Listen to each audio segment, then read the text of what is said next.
안녕하십니까 여러분, 머니케어 뉴스 케어먼입니다. 최근 경제지표 악화로 인해서 많은 종목들이 조정을 받고 있습니다. 조정을 받는 과정 속에서 종류가 한 세 종류가 있다고 저는 생각이 들어요.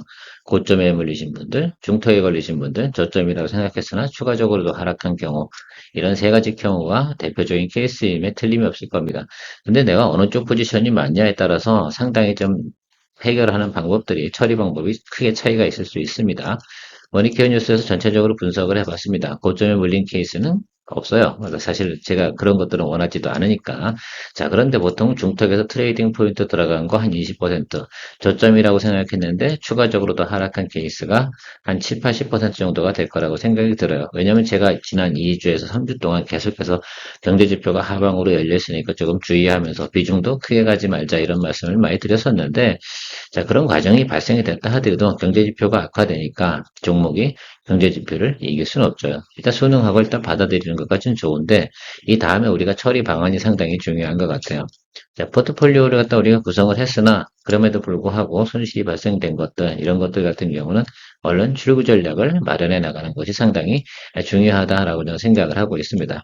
그래서 고점과 중턱, 뭐 이런 쪽에 있는 것들 같은 경우는 처리가 곤란하다 하더라도 저점이라고 생각해서 추가적으로 하락했을 때는 얼른 수익성을 위해서 시나리오를 재편해 나가야 되는 것들이죠. 실제로 중턱에 샀다 하더라도 저는 중턱이라는 기준치가 어디냐라고 말씀드리면 221동 평균선 바로 윗단이나 121일평 사이에 매수하신 걸 갖고 기준을 하고, 저점이라고 생각하는 건 221등분보다 10% 이하 정도 구간에서 매수하신 분들을 가지고 이야기 드리는 겁니다. 고점 부분에 대해서는 별로 이야기 드리고 싶진 않아요. 거기에 대해서만큼은 제가 오늘 이야기 풀어나가면 조금씩 이야기는 하겠으나, 특별히 거기 있는 분들 같은 경우는 사실 시나리오 재편을 짤 때 원금 해소를 목표로 하는 것들이 가장 빠르지 않나 이렇게 생각을 하고 있습니다. 자, 심텍하고는 조선 엔지니어링을 가지고 샘플로 이야기를 드리긴 할 텐데 꼭 이 두 종목만 가지고 그러냐? 반도체 대부분 케이스가 어떻게 돼요? 관련 종목들이 대부분 15% 이상 하락을 했습니다. 자, 그러니까 이 부분들 같은 이 부분들에 대해 보유한 종목들은 자기가 어느 정도 수준의 구간을 보유하고 있는가에 더 정확하게 평가를 내리는 것이 크게 중요하다라고 저는 생각을 하고 있습니다. 알고 계십니까? 그것을 빨리 재편을 해야 돼요. 그리고 하반기로 가면 갈수록 우리는 이 생각은 좀 하면 좋을 것 같습니다. 제가 좀 어리석은 말일지 모르긴 하겠으나 저는 우린 고점은 다 확인했다. 올해의 최고점은 여름의 최고점에 왔던 우리 그 수준입니다. 그래서 실제로 우리가 뭐 3천을 간다 이런 말씀 드리고 싶은 생각이 없는 거예요. 사실 종목으로 보면 더더욱이나 그렇죠. 종목에 대한 전고점을 통과하는 과정들은 상당히 어려운 과정들입니다. 하락하는 것은 빠르게 하락하나 상승하는 것은 올라가는 거에 3배, 4배, 아니 사실은 저는 이렇게 생각을 해요. 거의 9배 이상의 에너지가 필요하다라고 생각하기 때문입니다. 자, 어쨌든 우리가 시나리오를 짜가면서 빨리빨리 우리가 출구 전략을 마련해 나가는 것이 중요하다라고 저는 생각하고 있습니다. 오늘도 도움되셨다라고 생각한다면 좋아요, 구독 잊지 마시기 바랍니다. 자, 심택에 대해서 한번 좀 생각을 해보도록 할게요. 심택은 이제 1분기 넘어서 2분기부터 흑자 전환 이슈를 가졌고 3분기, 4분기 시장 컨센서스가 상당히 좋다 하는 종목이었습니다. 그럼에도 불구하고 지금 어때요? 상당히 크게 하락을 했어요. 자, 일단은 우리가 흑자 전환한 건 2분기 때 확인을 했어요. 자, 다만 그러나 이런 것들은 있습니다. 예상치보다 어떻게 돼요? 업황 개선들이 상당히 좋지는 않구나라고 해서 조금 시장 컨센서스가 조금 하향됐음을 우리가 체크해 볼 수가 있겠습니다. 그러면서 목표가도 조금 내려왔겠죠. 자, 그거에 걸맞게 빨리 그런 것들을 체크해야 돼요. 12개월 포워드로 해서 목표가가 예를 들면 어디까지 설정이 되어 있는지, 그러면 나는 그런 과정 속에서 그 중간에서 어느 스펙에 맞춰서 빨리 출구 전략을 만들어낼 수 있는지. 뭐 물리신 분들 같은 경우는 그럴 거고, 심택 같은 경우는 사실은 그렇습니다. 비중을 많이 안 들어가셨긴 했죠. 그렇게 해서 할 겁니다. 제가 세 번째 트라이 도전 들어간다고 말씀을 드렸는데, 물론 100% 들어가신 분들 같은 경우도 당연히 수익 나는 종목이나 이런 곳에서 현금을 마련해서 가급적이면 자기 전략을 새롭게 만들어 나가야 된다는 정답은 없습니다. 근데 보통 제가 보는 관점에서 이야기 드릴 테니까요. 한번 같이 연구해 보면 그래도 뭐 조금 도움될 거라 생각을 하고 있습니다. 자, 심택 2분기 실적 체크 한번 해보도록 하겠습니다. 실적 체크를 해야 될 이유가 좀 있어서 이야기 드리도록 하겠습니다. 흑자 전환 나온 거는 뭐 우리가 예상한 대로 다 나왔습니다. 자, 그런데요, 매출액 늘어난 거 그래요. 그거 당연하겠어. 환율 효과도 본 거 알겠는 영업이익이 예상치보다 소폭 하회했어요. 이 부분이 상당히 좀 차이가 있었다라고 생각할 수가 있겠습니다. 우리가 예상했던 컨센서스 말입니다. 그 이유가 뭐냐면 영업이익 외에서 가상상품 거래가 있었는데 거기서 150억 원 정도 손실이 발생이 됐다. 이 부분이 나오면서 사실은 주가가 이렇게 올라왔다가 말입니다. 이렇게 좀 내려오다가 대충 이 자리에서 눌림에서 잡혀야 되는데 더 내려가 버린 거죠.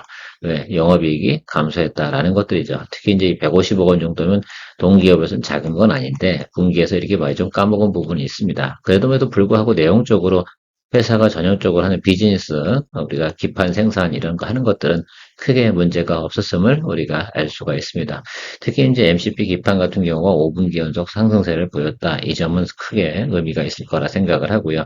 하반기로 가면 우리가 GDDR6니, 뭐 GDDR7이 이런 거 진행하게 되면 SIP, 요 기판에 관련된 것도 상당히 중요하다라고 생각할 수가 있어요. 새롭게 나오면 또 그것도, 우리 그 칩하고 같이 붙여도 되지 않겠습니까? 그래서 그런 것들에 대해 생각을 좀 해주시면 좋을 것 같고, FG CSP 같은 경우는 스마트폰에 들어가는 우리 AP 관련된 내용 생각하시면 될 것 같습니다. 그런 것들은 아무 회사나 만들 수 있는 건 아닙니다. 노하우가 상당히 많이 있어야 되는 거라서 심텍 같은 경우는 이제 그쪽 부분에서 좀 효과를 좀 보고 있다라고 좀 생각을 할 수 있고, 서버 관련된 부분도 조금 매출이 소폭 증가했다라고 생각할 수가 있겠습니다. 자, 그래서 이런 내용들을 가지고 있는데 중요했던 건 어쨌든 예상보다 영업이익이 덜 나온 부분을 우리가 확인해 볼 수가 있습니다. 이 부분이 좀 아쉽죠. 왜 그 기업에서, 글쎄요, 제가 볼 때는 CFO가 좀 뭔가 관리를 좀 잘못했나? 뭐 이런 생각을 좀 해볼 수가 있겠습니다. 자, 그럼에도 불구하고 우리가 좀 기대해 볼 수 있는 것들은 2025년도도 흑자를 갖다 지속할 가능성이 상당히 높다라는 내용들은 이미 나와 있습니다. 그래서 우리가 봐야 되는 것들 그런 것 같아요. 당연히 뭐, 그, 미국에서 경기 침체 온다라고 생각해서 특히 이제 뭐, 디램형 매출 이런 거 감소하는 그런 뉴스만 나오지 않는다고 한다면 저는 큰 문제는 없다라고 생각할 수가 있겠습니다. 자, 그래서 우리가 생각해보면 HBM 관련된 내용들, 여기서 뭐, 이 부분은 감소할 만한 내용은 제가 볼 땐 크게 없을 것 같다라고 저는 생각을 하고 있어요. 다만 이제 저 디램형, 일반 디램 이쪽 관련된 부분은 좀 매출이 조금 하회할 거라고 좀 생각할 수가 있겠고요. 특히 이제 FCSP하고 SIP 이 부분들에서 이제 폭발적인 성장을 좀 과거보다 기대를 하고 있는데 이것들이 좀 제한적으로 갈 가능성 없지 않아 있지 않나 이런 내용들이 좀 나와 있고요. 앞서 말씀드린 대로 요 GDDR7, SIP 이 부분 관련된 내용도 있지 않습니까? 요것도 시작이 되면 영업이익 부분은 좀 더 늘어날 겁니다. 신제품이니까 또 새롭게 맞춰서 또 비용 들여서 뭘 하게 되면 당연히 또 비용 창출이 또 발생이 되는 것들 아니겠습니까? 그다음에 서브형 매출도 긍정적인 것 같다라고 우리가 생각하고 보시면 좋을 것 같아요. 그래서 네거티브하게 보는 것보다는 과거보다는 목표는 조금 낮춰야 되긴 하겠으나 그래도 우리가 앞으로 긍정적인 요소는 상당히 많으니까 업사이드를 보고 우리가 준비를 하는 것이 상당히 크게 의미가 있을 것이다라고 생각하고 있습니다. 그런데 오늘 주가는 말입니다. 다른 건 다 올라가는데 심택만 반등이 들어오지 않고 있다라고 하는데 그 내용은 제가 뒤에 차트 보면서 이야기 드릴 거고요.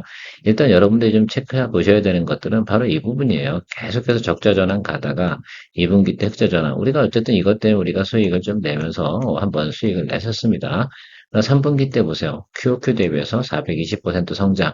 이 부분은 크게 포인트 좀 잡아줘야 된다라고 생각할 수가 있고 4분기도 그닥 나쁘진 않습니다. 다만 우리가 생각했던 것보다 목표치를 조금 하향할 수밖에 없었다는 것들. 연간 목표치도 하향이 돼야 되겠죠. 왜? 2분기 때 파생상품 손실이 발생이 되다 보니까 그런 부분도 좀 있었고요. 그래서 우리 그 부분을 좀 체크해 볼 수 있는데 전체적으로 보면 여기 한번 보세요. 예, 2024년도 대비해서 2025년도 영업이익은 약 한 3배 정도 늘어날 것이다라는 부분들을 가지고 있다라고 생각할 수가 있겠습니다. 그러니까 어느 정도 하방으로 내려가서 자리가 딱 잡히면 그 순간은 저는 이렇게 생각합니다. 매크로 지표 때문에 하락을 했죠. 회사 실적 발표는 예상치보다 조금 부합하지 못했죠. 그래서 좀 하향을 했습니다. 그래서 두 개를 다 얻어맞은 거죠. 그 자리가 어디냐면 221이평 라인에서 조금 더 눌린 겁니다. 그리고 매크로 때문에 더 눌린 거예요. 자, 그렇게 생각해 보니까 더 이상 악재가 나올 만한 거는 별로 없겠구나라고 생각할 수가 있어요. 더 이상 추가적인 악재가 나온다라고 한다면 뭐가 있겠어요? 그냥 전체적인 업황이 그냥 개판됐다라고 생각할 수가 있는데 그렇게 볼 만한 사유는 없는 것 같고, 자, 그렇게 보게 되면 앞으로 주가가 업사이드로 올라갈 부분이 있는데 다만 이제 목표치를 바꿔야겠죠. 통사가 왜냐면 152억이라는 영업이익 손실이 더 추가적으로 발생이 된 거니까 그걸 낮춰버려야 되지 않겠습니까? 그래서 그 부분을 빼고 우리가 좀 밸류에이션을 갖다가 잡고 가야 되는 것이면 틀림이 없다라고 보셔야 될 것 같습니다. 그러니까 사실은 목표치가 상당히 내려오는 거죠. 원래 목표치가 여기였잖아요. 근데 150억 빼고 나면 어디로 올 것 같으세요, 여러분? 자, 221위평, 11인밖에 되지 않아요, 사실은. 그것이 우리가 생각해 봐야 되는 내용입니다. 그러다 보니까 우리가 3만 원에 아마 들어가신 분들이 처음에 초도 물량 들어가신 분들이 여길 거예요, 아마. 그리고 나서 매크로 지표 효과 때문에 이렇게 쭉 하락을 하고, 오늘도 뭐 삼성전자 오르고 다 오르는데 얘만 오르지 않습니다. 아, 그러면 야, 이거 진짜 안 좋아서 그런 거냐라고 생각해 보면 제가 보는 관점에서는 그렇게 생각을 하고 있어요. 어느 정도 회복은 분명히 반등이 들어올 것 같은데 목표치가 어디냐면 애널리스트들이 얘를 33,000원까지밖에 보고 있지 않아. 이 부분이 상당히 이제 변동된 부분이죠. 그러니까 목표치를 한 7,000원 정도 다운그레이드 시켰단 말입니다. 그 점을 갖다 여러분들이 이제 체크하고 가셔야 돼요. 아직 프로 높이 주는 데가 35,000원인데 우리가 낮은 쪽으로 보자라고 생각해보면 여기 지금 매물대 있는 이 구간이라는 말입니다. 그러면 사실은 이게 직전 6개월 평균치야. 그렇지 않겠습니까? 제가 앞서서도 말씀드렸지만 이 직전 6개월 평균치가 상당히 중요할 것 같아요. 앞으로 우리가 종목을 갖다가 하방으로 눌려버린 종목들을 거래함에 있어서 이런 걸 파악을 해야 된다고 생각하면 좋을 것 같아요. 그러면 여기 저점하고 여기와 제가 이제 빨간 선으로 좀 바꿔볼게요.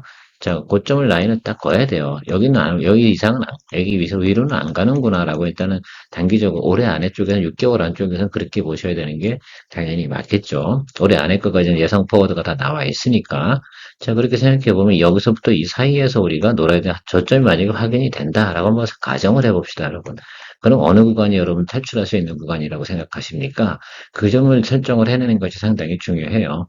물론 우리가 높은 구간에 들어간 건 아닙니다. 그래서 크게 문제는 없었긴 하겠지만 여기서부터 여기 구간에서 더 낮춰놓으면 수익성을 갖다 극대화할 수 있는 이 구간이겠죠. 이게 바로 나름 그래도 저점 구간에 매수하려고 했는데 추가적으로 하락한 거. 그래서 저는 일단 기본적으로 생각하는 건 매크로 지표 때문에 하락한 부분만큼은 다시 원점으로 회복할 가능성 상당히 높다. 거기서부터 조금 업사이드 있는 것이 한 10% 정도밖에 없는 것들이죠. 우리가 32,500원까지 간다 이렇게 해서 확신을 딱 가질 수는 없는 것이라고 본다 한다면 조금 더 낮춰야 된다라고 생각을 하고 있어요. 저는 원하는 수익률이 얼마냐라고 생각하면 적어도 20%는 나야 된다고 생각을 하고 있습니다. 자, 3만 원에 보유했는데 20% 한번 빼볼게요. 6천 원 정도 빼보면 2만 4천 원이지 않습니까? 그럼 여기까지 맞춰야죠. 저는 그래서 2만 5천 원 정도까지는 적어도 낮출 생각을 좀 가지고 접근해 봐야 된다. 그러나 지금 아직도 뭡니까? 양봉은 들어오지 않았습니다.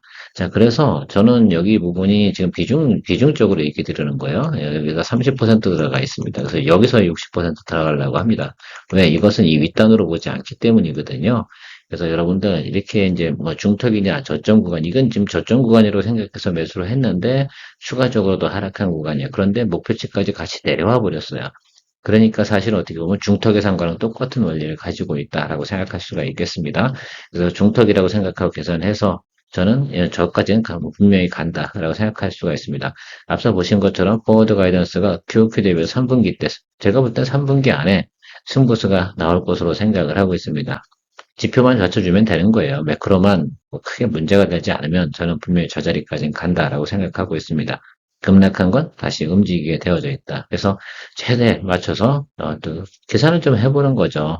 그러니까 어느 정도 집어넣으면 지금 현재 가격 기준으로 해서는 2배 정도 들어가 버리면 3만 원 정도 되면 충분히 우리가 원하는 수익, 20% 정도 수익을 만들어낼 수 있다라고 저는 가정을 했고, 실제로 뭐 직전 52주 최저가 부분까지 다 왔잖아요. 이 기업이 사실은 지금, 아니, 뭐 적자일 때보다 흑자일 때 구간에서 여러분 주가가 더 낮아야 되는 이유는 뭡니까?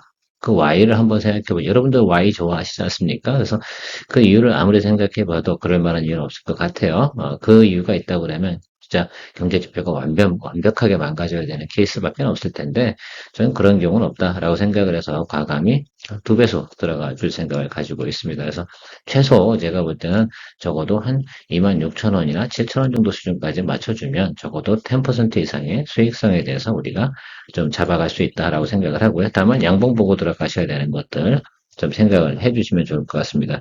지금 현재에서는 왜 주가가 하락을 하냐? 아니, 외국인하고 기관이 안 사요. 그러니까 여러분 양봉 보고 사야 되는 이유는 바로 그런 이유입니다.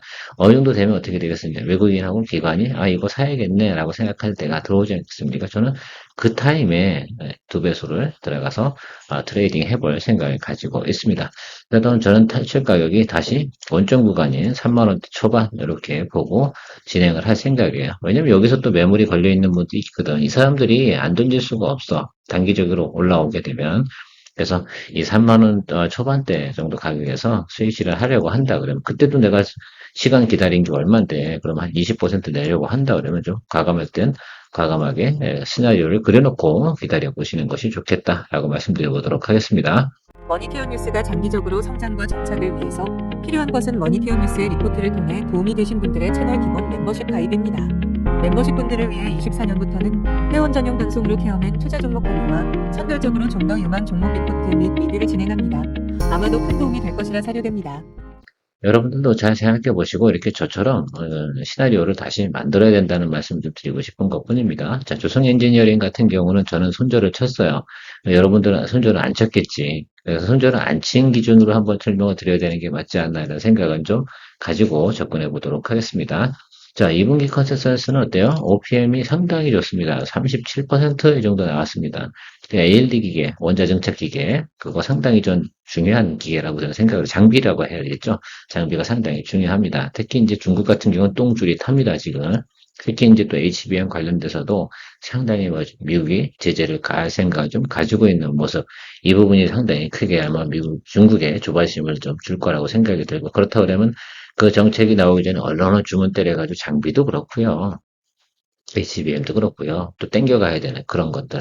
아마 단기적으로 충분히 전 반등이 들어올 가능성이 상당히 높다. 이렇게 보는 종목 중에 하나가 주성 엔지니어링이다라고 볼 수가 있겠습니다.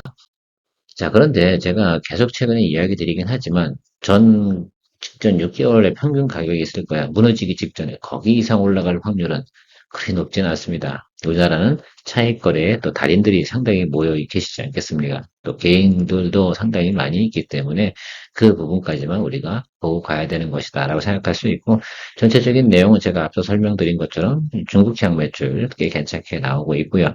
우리나라 같은 경우는 이제 하반기부터 이제 이 ALD 장비 같은 것들이 추가로 항상 성수기예요. 그러니까 하반기 4분기 정도쯤 돼서 주성 엔지니어링 같은 게 실적이 잘 나왔던 이유 중에 하나는, 우리나라는 보통 보면 장비 축정 이런 것들 다시 한번 또 보충하고 이런 내용들이 메모리 관련된 데서는 4분기 때 대부분이 이루어집니다. 그런 계획들을 쭉 짜서 내년도 생산 계획이 있다 보니까 특히 이제 우리 평택 공장하고 이런 것도 진행되는 내용이 있지 않겠습니까? 당연히 장비들이 들어가게 되어져 있다라고 생각을 해주시면 좋을 것 같고, 전체적으로 보면 가장 포인트가 뭡니까? 이거잖아요. 2분기 때는. 야, 이건 대박이야. 네, 그쵸? 그런데 주가는 꼬꾸라졌어. 뭐, 이 부분은 좀 우리가 생각해 봐야 되고, 근데 3분기 나쁘냐, 4분기 나쁘냐라고 하면 나쁘지 않습니다. 저는 사실 주성 엔지니어링 같은 경우는 저평가 종목이다라고 사실은 판단하고 있어요. 그런데 시장이 그러니 뭐 어떡하겠습니까? 그래서 사실 이렇게 우리가 주식 이야기를 할 때는 전망이 좋다 하더라도 좀 어긋나는 경우도 많이 있습니다. 자, 그 OPM이 거의 29.1%, 1년 평균이 29.1 정도 나오는 회사입니다. 이 회사가 저평가 받아야 될 이유는 또 뭐고, EPS 부분도 한번 보세요. 지난해 대비해서 상당히 좋아요. 물론 주가가 이렇게 올라오긴 했어요. 근데 다른 것들에 비해서 상당히 좀 네거티브하게 작동된 부분도 없지 않아 있고요. 그 다음에 2025년도 가이던스도 좋은데, 이 종목 같은 경우는 지금 PER도 한번 보세요. 상당히 개선되지 않습니까? 그러니까 거의 4배 이상 개선되는 모습을 보이고 있음에도 불구하고 상당히 시장으로부터는 관심을 좀 덜 받고 있는 부분도 좀 있고, 특히 이제 남아있는 매출 이런 것들은 북미 비메모리에 관련된 장비 출하 이 부분에 대해서 또 남아있거든요. 하반기부터 내년 초까지. 그래 보면은 나름 그래도 보면 이 회사 같은 경우는 올해 안에 충분히 우리가 승부수를 낼 수 있는 구간만큼 충분히 전 존재한다라고 생각할 수가 있고요. 애널리스트 컨센서스는 46,000원 이렇게 찍혀 있습니다. 지금 현재 주가로 보게 되면 저거 갈 것 같아? 라는 퀘스천 마크가 팡팡 들죠. 어쨌든 우리가 생각해 보면 가는 방향만큼은 시장이 특히 매크로가 크게 종목에 영향을 주지 않는다고 하면 이런 식으로 가겠다. 이런 뜻으로 우리가 해석을 해주고 일단 바라보는 것이 좋지 않을까라고 생각하고 있습니다. 주성 엔지니어링의 우리 가이던스 한번 살펴보도록 하겠습니다. 자, 매출은 어떻게 돼요? 계속 늘어나는 거 맞죠? 4분기 조금 안 좋죠? 그러나 어쨌든 지금 3분기 정도에 상당히 크게 나타날 것으로 보고 있습니다. 이제 이 부분만큼 한 번 정도는 우리가 승부수를 걸어볼 만하다라고 생각할 수 있습니다. 왜? 이 정도 수준이면 뭐 우리가 체크 한번 해줘야 되는 거 아니냐라고 생각해 볼 수도 있고요. 영업이익 부분이 크게 늘어나는 거, 그다음에 OPM도 상당히 괜찮지 않겠습니까? 그래서 뭐 제가 볼 땐 4분기 가기 전에 우리가 한번 주가가 반등치고 올라온다. 다만 우리가 출구 전략을 구사할 때 시나리오는 좀 다시 짜봐야 된다라고 말씀을 드리고 있는 것뿐입니다. 자, 그래서 이 케이스 같은 경우는 중턱, 뭐 상단, 중턱 이런 게 별로 없어요. 대략적으로 평균이 아마 이 정도 구간, 그래서 34,000원 이렇게 아마 보유하신 분들이 거의 뭐 대부분일 거라고 생각이 들어요. 직전 6개월 평균이 그냥 이렇게 왔어요. 박스권으로 왔으니까 하단에서 잡았다 하더라도 이분들 같은 경우 32,500원밖에 되지 않지 않습니까? 자, 그러니까 이분들 같은 경우도 우리가 생각해 보죠. 그러면 여기는 들어오면 요 자리까지밖에 들어오는 거예요. 32,500원까지는 보자라고 볼 수가 있겠습니다. 언제요? 3분기 안에. 그래서 32,500원까지 보고 뭔가 준비를 해야겠죠. 그래서 어쨌든 뭐 실적 잘 나고 하니까 내려가다가 지금 나름 그래도 반등이 좀 들어왔고요. 우리가 까먹은 부분 있잖아요. 매크로 때문에. 그거 하루치에 까먹은 것만큼 극복을 좀 했습니다. 자, 그러면 여기서부터 조금 어떻게 돼요? 음봉, 양봉 들어오면서 자리를 잡아가는 그 구간 보면서 체크업을 좀 해주셔야 되겠죠. 여기서 가장 중요한 거는 이 종목이 나는 32,500원 이상까지 갈 거야 라고 확신이 있을 때 결과적으로는 평균 매수 단가 조절도 하는 거고 그런 거 아니겠습니까? 그런데 저는 이 종목 같은 경우는 좀 여러 가지 케이스가 있는 것 같아요. 왜? 윗단에서 걸려있는 부분들이 44,000원 정도의 평균이니까 주가가 예를 들면 올라온다라고 한다면 32,500원 정도에서 뭐 이런 케이스도 있겠죠. 네, 32,500원 정도 되면 야, 그냥 손절 칠래 라고 생각할 수도 있겠고요. 아니면 조금 정도, 비중 뭐 한 50% 정도 더 담아서 나는 한 27,500원, 28,000원 정도에 맞춰볼래? 라고 생각할 수도 있지 않겠습니까? 그래서 그런 것들을 연구를 좀 해보시면 좋지 않을까라고 생각을 하고 있는데, 통상적으로 보면 여기는 그 중간에 스탑한 자리가 없어요. 그냥 그대로 흘러내렸거든요. 그죠? 굳이 있다 그러면 여기 이 구간인데 3만 원 요 자리거든요. 그래서 여러분들께서 적어도 우리가 이거 출구 전략, 난 이제 현금이 많지 않아. 그러니까 조금은 그래도 뭐 담아줄 수 있어. 그럼 3만 원 정도까지는 적어도 맞춰놓고 있으면 출구 전략만큼은 충분히 구상할 수 있을 거다라고 생각할 수가 있겠습니다. 저는 개인적으로 보면 조선 엔지니어링이 상당히 좋게 보고 있습니다. 뭐 유리기판 관련된 내용도 조금 있고요. 그래서 그때 사실 ALD 원자증축 장비 같은 경우 사실 고가이기도 하고 영업이익이 많이 나는 그런 장비입니다. 그 장비가 있어야지. 물론 얘 같은 경우가 그 생산 속도, 뭐그 가동 속도라고 하죠. 그게 조금 느린 면이 있긴 하지만 이게 제가 하이엔드 쪽에서는 당연히 이 장비가 필요하다고 합니다. 그러니까 이 회사 같은 경우는 독창적으로 기본적으로 큰 예를 들면 장점을 좀 가지고 있는 회사다라고 생각할 수 있고 여기 회장님 같은 경우는 그 R&D만큼은 또 진심인 회사라고 또 소문이 나와 있는 그런 회사라고도 생각할 수가 있겠습니다.